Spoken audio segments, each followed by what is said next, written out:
Así que esperemos que hayan estado revisando los temas.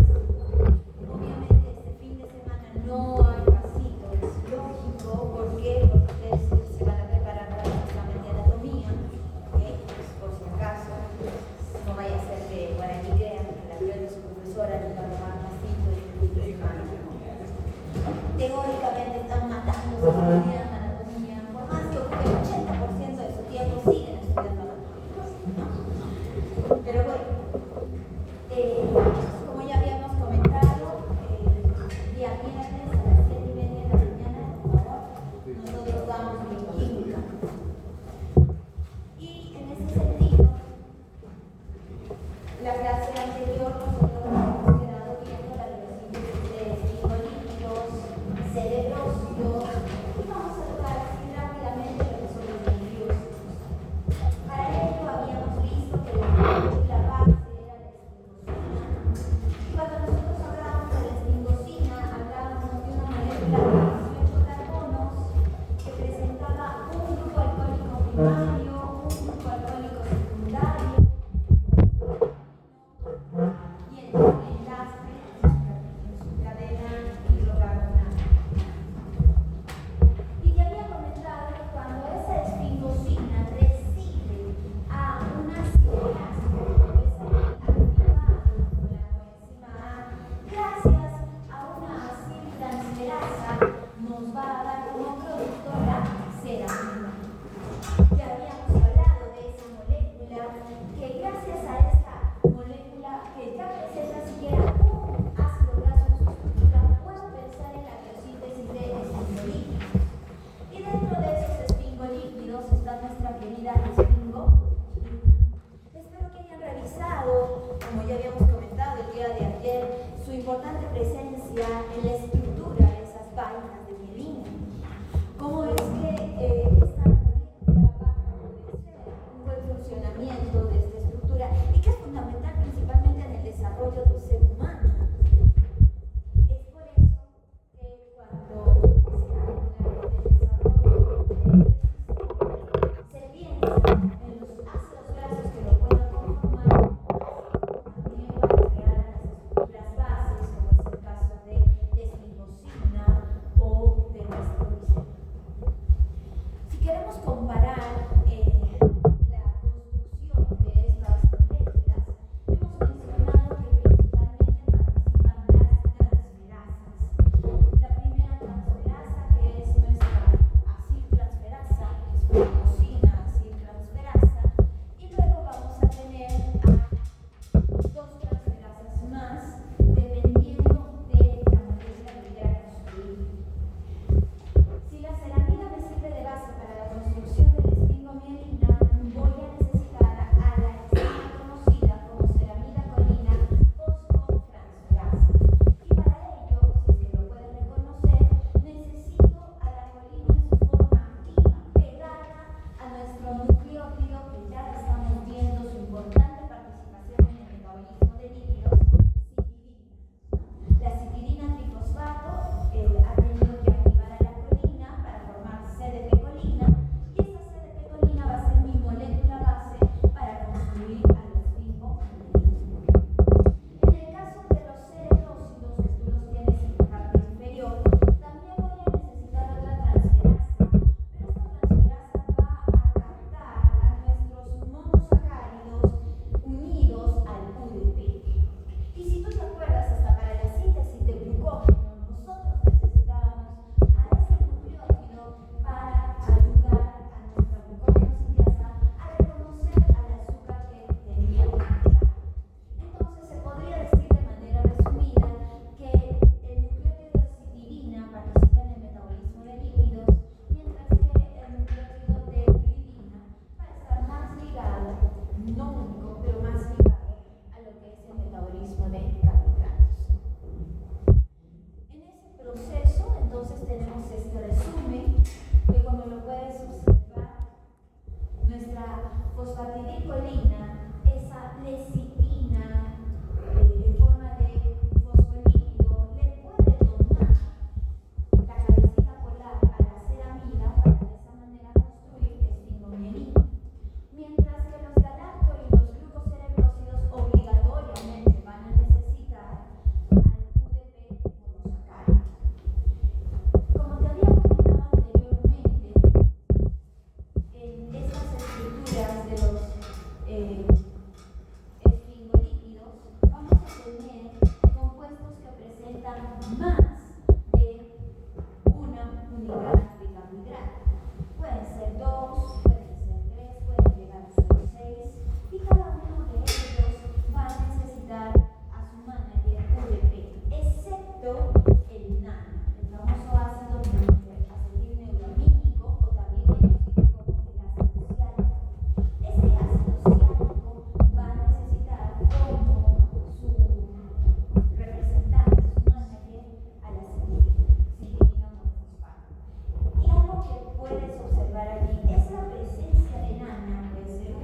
habíamos estado estudiando en la síntesis.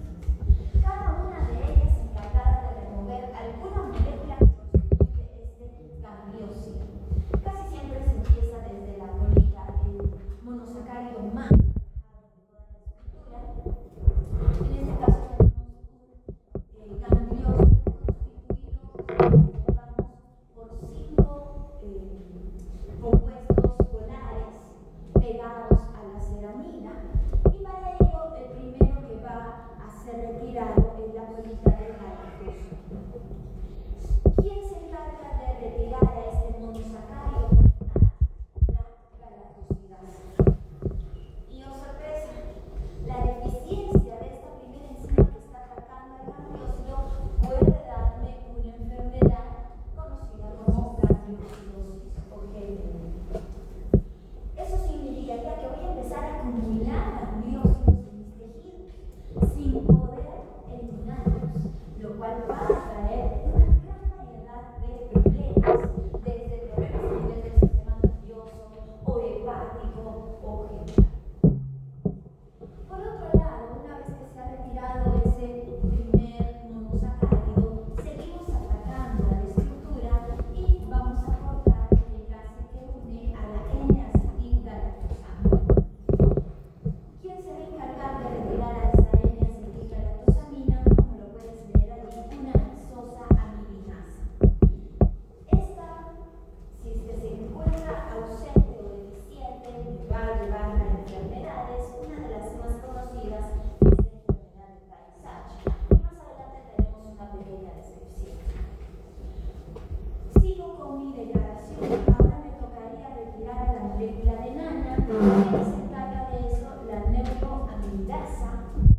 Sigo con mi degradación. Me tocaría eliminar a la molécula de galactosa y otra vez vuelve a trabajar la galactosidasa.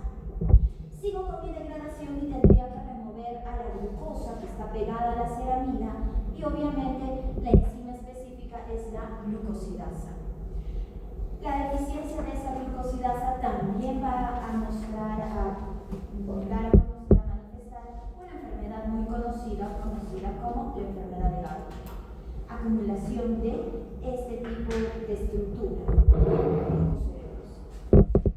Si yo sigo con mi degradación, mira, la ceramina también va a sufrir descomposición en presencia de la enzima ceramidasa, que su deficiencia está ligada a la enfermedad de Pfeiffer. Tendría que remover el ácido graso de esta ceramida y quedarme esclerosina. Sin embargo, por la deficiencia, esto se puede ir acumulando. Y si se va acumulando, entonces vamos a presentar ciertas enfermedades.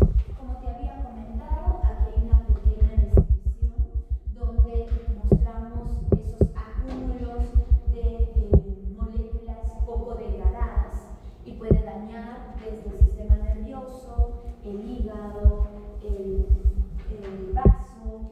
También puede provocar cierta osteoporosis en los huesos, etc. Aquí tú tienes una gran variedad de manifestaciones ligadas a esas deficiencias. Para que las tengas en cuenta, no va a haber una pregunta específica en relación a una sola deficiencia.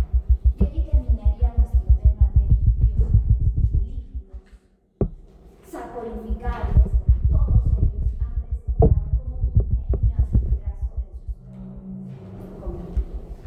¿Dudas, comentarios en relación a este tema?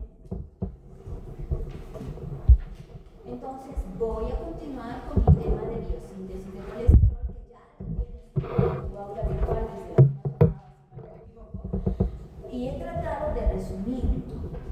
Lo primero que quiero comentarte, a diferencia del resto de los líquidos que hemos visto, es que la biosíntesis de colesterol se construye desde moléculas muy pequeñitas, como es el caso de la acetilcoenzima A, y se llega a obtener esa estructura de 27 carbonos, porque ha sufrido modificaciones en el proceso, y cuando lo quiero eliminar, lo elimino como tal. Nunca llega a un cero oxidado. Por lo tanto, el colesterol no se oxida, sino que normalmente va a ser eliminado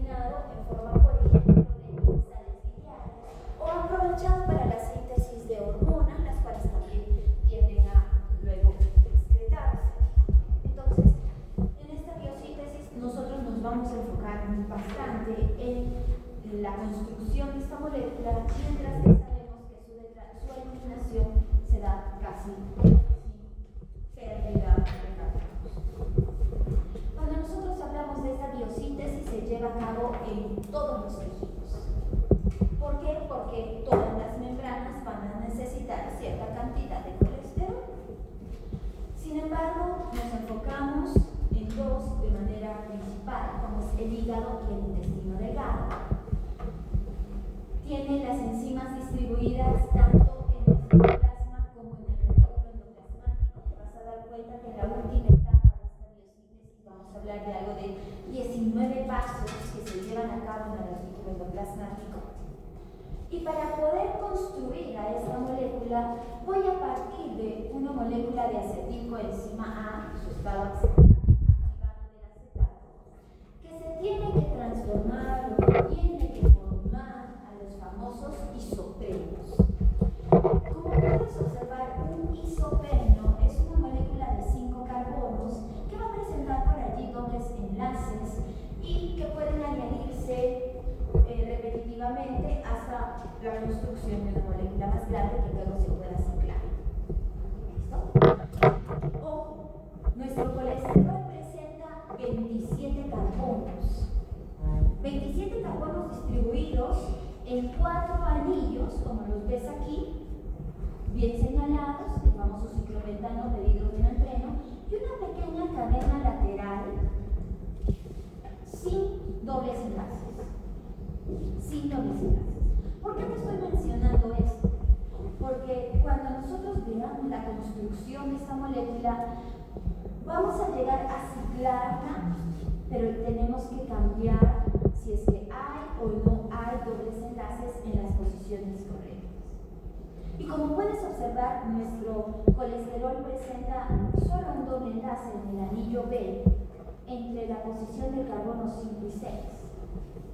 Y por otro lado, hay un grupo OH en el carbono 3, que va a ser básico para que este colesterol pueda luego esterificarse.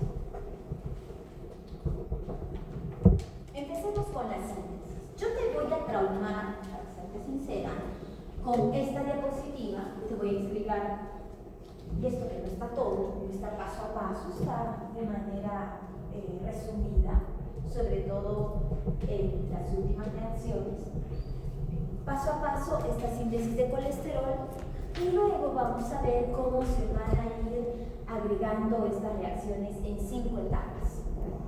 Que mínimo es lo que espero que aprendas. Son 5 etapas.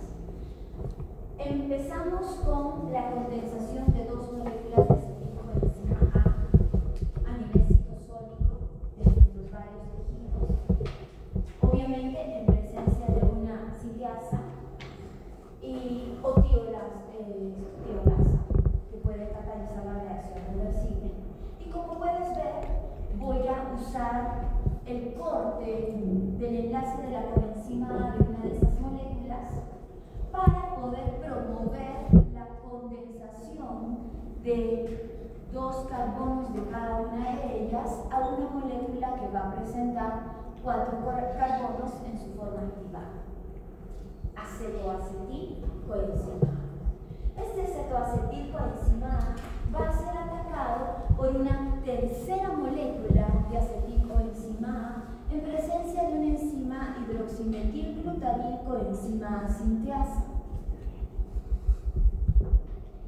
Y me va a dar como producto una molécula de 6 carbonos llamada hidroximetilglutarilcoenzima A.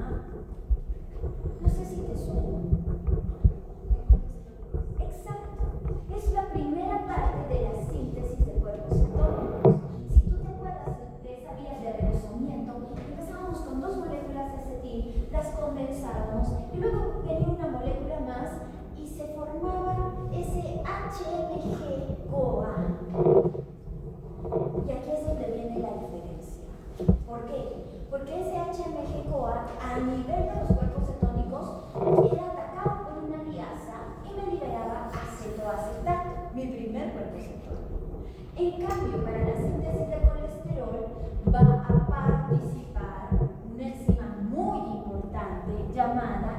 hidroximetilglutarico enzima A reductasa. Ya no es una liasa, es una reductasa. Y como buena reductasa, va a necesitar un cofactor reductor, fosfato reducido. Pero profesora, ahí no dice uno, cierto. Gasta 2 moléculas de fosfato reducido para transformar ese beta-hidroximetilglutarico enzima A en el famoso ácido mevalónico o mevalonato. Quiero contarte que hasta allí tenemos la primera etapa de la síntesis de colesterol, la formación del ácido mevalónico. ¿Listo? Donde de manera fundamental no te puedes olvidar el trabajo de la HMG coenzima reductasa. ¿Y por qué, profesora? ¿Por qué de ella no me puedo olvidar? Porque como puedes observar, tengo manera de inhibirla. ¿Y por qué tendré la facilidad de inhibirla? ¿Y por qué busco inhibirla? Porque es la enzima encargada de la regulación de la síntesis de colesterol en nuestras células. Ella es la que va a regular todo el proceso. Entonces, si la inhibo, evito la síntesis de colesterol. ¿Y qué sustancias ves aquí que pueden inhibir a esta enzima? Su sustrato final, el colesterol. Empezamos por el otro. ¿Qué más? Perdón, no es sustrato, me expresé mal. El producto final, el colesterol. ¿Qué más? El producto directo, mevalonato. Entonces, altas concentraciones de estas sustancias naturales inhiben a esa enzima, regulación alostética. Pero ¿qué más ves ahí? ¿Y qué son las estatinas?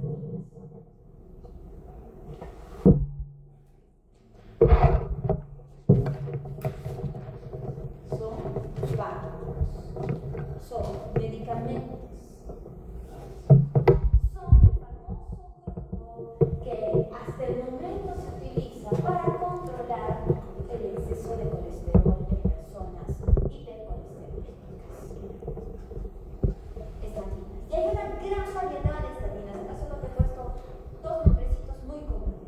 Si tú lees alguna historia clínica de algún pacientito que presente elevadas concentraciones de colesterol, estoy segura que en algún momento de su existencia ha tenido o va a ser tratado con estas estatinas. Cada una de ellas tiene una estructura y esa estructura le va a dar ciertas características o especificidades. De repente, en relación a cada cuánto tiempo lo consume, o probablemente en función a qué otras enfermedades acompañan para evitar algunos efectos secundarios, etc. ¿No? Por eso esa enzima es fundamental. Y como ya te había mencionado, hasta aquí ya tengo mi primera fase de la síntesis de colesterol. Avancemos por favor hasta la segunda fase. Y si es que eres observador, te vas a dar cuenta que voy a dar muchas moléculas de ADP. La primera reacción que ataca este ácido mevalónico es la fosforilación gracias a una quinasa, y le voy a agregar ese grupo fosfato a nuestra molécula, creando de esa manera el fosfomevalonato. Este va a sufrir una segunda fosforilación con gasto de una segunda molécula de ADP y una nueva quinasa, y así formar el pirofosfomevalonato. Aquí voy a tener una tercera fosforilación a cargo de otra quinasa, pero el lugar donde voy a colocar ese grupo fosfato ya es diferente. Antes lo había colocado en mi carbono 5, en el último de esta molécula, y ahora lo voy a colocar en mi carbono 3, gracias a esa última quinasa que participa. Este ácido 3-fosfo-5-pirofosfomevalónico va a sufrir una descarboxilación. De lo que eran 6 carbonos, voy a quedarme con una molécula de 5 carbonos. Esta descarboxilasa adicionalmente, además de retirar ese grupo carboxilo, va a retirar el grupo fosfato que había pegado en el carbono 3. Y de esta forma obtengo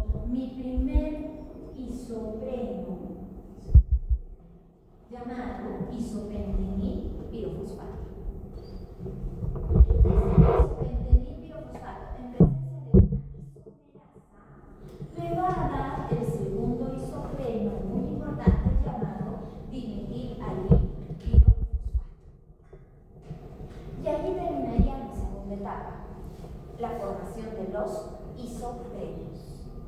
Ambos son isoprenos. ¿Listo?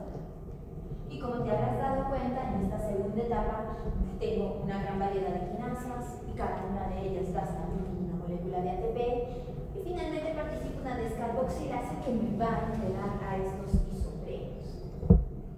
Aquí viene un poquito lo complejo. ¿Por qué? Porque para continuar con el resto, con la siguiente etapa, yo voy a necesitar buena cantidad de estos isoprenos. Quiero decirte desde ya que para la siguiente etapa, necesito un isopentenil y un dimetilalil. ¿Eso qué significa? Que he tenido que coger otras 3 moléculas de acetilcoenzima A para transformarlas en uno de esos 2 isoprenos que me faltan. Así continuando la vida. Ahora, veamos, te vas a dar cuenta que crece como si fuera un arbolito. Un isopentenil más un dimetilalil en presencia de una transferasa me va a dar un geranil pirofosfato. Pregunto, ¿cuántos carbonos tendrá este geranil pirofosfato? 10. Exacto. 5, 10. Fíjate, el geranil pirofosfato va a necesitar un segundo isopentenil pirofosfato. O sea, he tenido que otra vez coger 3 moléculas de acetilcoenzima A adicionales para crearme este tercer isopreno. Un geranil más un isopentenil que me va a dar una molécula de 15 carbonos llamada farnesil pirofosfato. Y aquí viene un farnesil adicional, o sea, todos se repiten, todos, y se van a condensar, dándome 30 carbonos, el famoso escualeno. Y allí acabaría tu tercera etapa, la formación de escualeno. ¿Estamos? Escualeno. Este escualeno va a ser atacado por una enzima muy importante llamada escualeno epoxidasa o epo-oxidasa. Si hablamos de una oxidasa, significa que puede catalizar una reacción de oxidorreducción o que puede trabajar con el oxígeno. Y este dato es fundamental. ¿Por qué? Porque hasta el momento solo estaba agregando carbonos. Pero te dije que el colesterol presentaba un grupo OH en el carbono 3. Y es aquí donde se agrega. Va a sufrir algunas modificaciones, pero es aquí donde ya coloco ese oxígeno. ¿Listo? Entonces, gracias a esa enzima, con la participación de todos esos cofactores que tú puedes ver aquí, más el oxígeno, voy a crear un epóxido de escualeno. Y ese epóxido de escualeno, que todavía tiene 30 carbonos lineales, porque todavía no se han cerrado los ciclos, va a ser atacado por una C-clasa y me va a dar lanosterol. Molécula de 30 carbonos que tiene un oxígeno en su estructura y está ciclado en 4 ciclos. Lanosterol. Y esa es nuestra cuarta etapa. Lanosterol. Una vez que ya tienes el lanosterol, como te dije, ya ciclado, vamos a ir quitando los carbonos extras. ¿Cuántos carbonos tendríamos que quitar? Sí. 3. Gracias. Tengo que llegar a 27 carbonos, 3 carbonos, ¿cierto? 3. Para ello vamos a necesitar ciertas descarboxilasas que, como puedes ver, la primera va a retirar el carbono en forma de CO2. Y para retirarlo en forma de CO2 ha necesitado nitro fosfato reducido y oxígeno. No es cualquier descarboxilasa. Nitro fosfato reducido, oxígeno, y de esta manera ha atrapado a ese carbono y lo va a retirar en forma de CO2 y me va a quedar un lanosterol que ha vertido el grupo metilo en el carbono 14. Por eso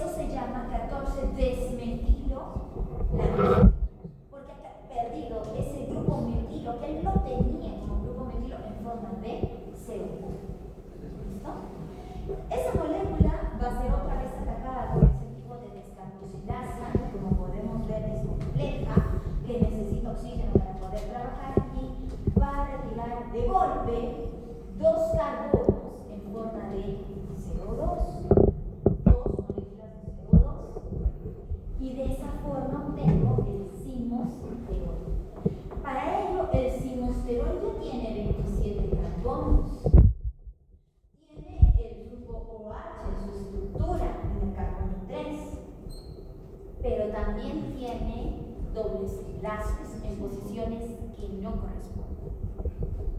No corresponden. Entonces, la presencia de esos dobles enlaces tiene que moverse, y es por eso que aquí vamos a tener una serie de reacciones, y como puedes ver, las enzimas siguen necesitando oxígeno en alto fosfato reducido para poder trabajar. Vamos a mover la posición del doble enlace del anillo B hasta el carbono 5 y 6. Vamos a retirar o a saturar el doble enlace de nuestra cadenita de arriba, nuestra cadenita alifática, y de esa forma voy a construir el colesterol. ¿Estamos? Esta última parte en la que se hace la reacción de las 19 procesos que se van a producir el colesterol. En el retículo endoplasmático, correcto. Esa última parte de 19 pasos te la he resumido en 1, 2, 3, 4 pasitos. Ahí el proceso de carbono que sale se elimina Como dióxido de carbono. Cuando se inhibe, entonces cuando estamos enfermos con elevado colesterol, entonces empezamos a producir más cuerpos cetónicos, ya que estamos ahí por la transmisión. Como la síntesis de cuerpos cetónicos principalmente se lleva a cabo en el hígado y es regulada por hormonas, lo más probable es que en vez de sintetizar colesterol, tiendan esas moléculas de acetil a convertirse en grasa. En grasa. En ácidos grasos. Entonces, allí viene el problema, y es por eso que, no sé si habrán escuchado de sus papás, no lo sé, que las personas que son tratadas con estas estatinas, sí se les disminuye, se les puede controlar el colesterol, pero tienden a presentar hígado graso. Tienden a presentar hígado graso. Y el médico dice, pero se supone que le he recomendado a la persona que no consuma dietas a base de glucosa, que no consuma altas cantidades de grasa saturada, pero ¿qué hacemos con eso? ¿Y hay algún otro inhibidor fármaco que sea igual de efectivo, que no produzca estos casos de hígado graso? A nivel del alto contenido de colesterol, no he visto. Debe de haber. No he visto, debe de haber. Pero en relación a evitar ese hígado graso, la idea sería una alimentación saludable, así como también protectores hepáticos, protectores que puedan favorecer la actividad antioxidante, la mayor presencia de proteínas, etc. En relación a nuestros 5 ciclos, que los he dejado escritos aquí, y en las siguientes vamos a ver separados cada uno de esos ciclos, como lo puedes notar, por ejemplo, en esta primera reacción o imagen o figura, desde las dos moléculas de acetilcoenzima A, lo tienes para que lo puedas revisar. En este segundo cuadro, desde el membranato, con cada una de las quinasas. Mira, son específicas. Yo soy feliz con que te acuerdes que son quinasas. Discúlpame. Hasta la formación de nuestros dos isómeros. Los dos primeros. El siguiente está a base de transformar esos isofrenos en nuestra molécula de escualene. Y aquí me gustaría reforzarte la idea que una vez que nosotros tenemos el farnesil difosfato, a nivel de otros organismos vivos, me puede servir para la construcción de otros componentes, que también te lo muestro en otra imagen más adelante. Por ejemplo, una de ellas sería la cadena lateral de la ubiquinona. ¿Dónde hemos visto la ubiquinona? En la cadena respiratoria mitocondrial, nuestro intermediario, nuestra amiga de todos. Y dijimos que era una molécula de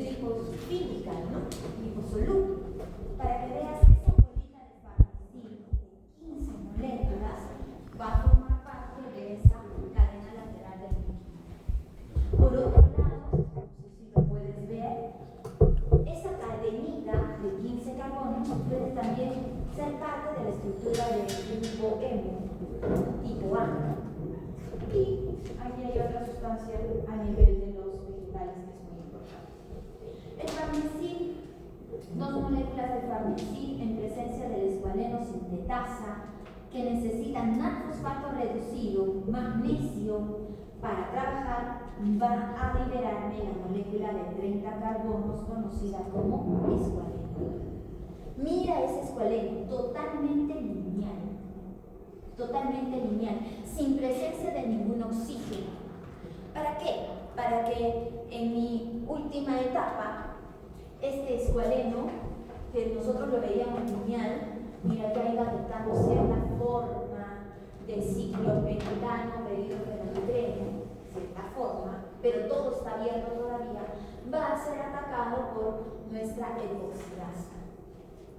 La epoxidasa, como te dije, va a necesitar oxígeno, natfosfato reducido como mínimo para poder trabajar, y mira dónde agrega a un solo átomo de oxígeno, no a los otros, es un solo átomo de oxígeno, por eso allí lo han escrito como medio molécula de oxígeno, entre el carbono 3 y el carbono 2, allí lo agrega. De esa forma crea el epóxido que gracias a la ciclasa todo cambia, se cierran los anillos y me queda ya no ese epóxido sino el grupo OH en el carbono 3. Tengo el anosterol. El anosterol va a ir perdiendo carbono. Si tú comparas esa estructura con la 14 desmetilanosterol, te vas a dar cuenta que esta lineecita ya no está. Se supone que allí coge o enlazan a un grupo de sin embargo, en presencia de este complejo enzimático, lo liberan en forma de CO2. Va a trabajar el mismo complejo, va a atacar ahora a los grupos metilo presentes en el carbono 4, lo libera en forma de CO2 y ya tengo el simosterol. En relación al simosterol, como te había comentado, tiene dobles enlaces tanto en la cadena como en el anillo B, que no deberían estar ahí. Primero va a trabajar una isomerasa para mover ese doble enlace hasta la posición correcta del anillo B, y después, como te había comentado, va a trabajar una reductasa para eliminar el doble enlace en la cadena galvánica. Ahí tenemos otro inhibidor y de esa forma obtengo colesterol.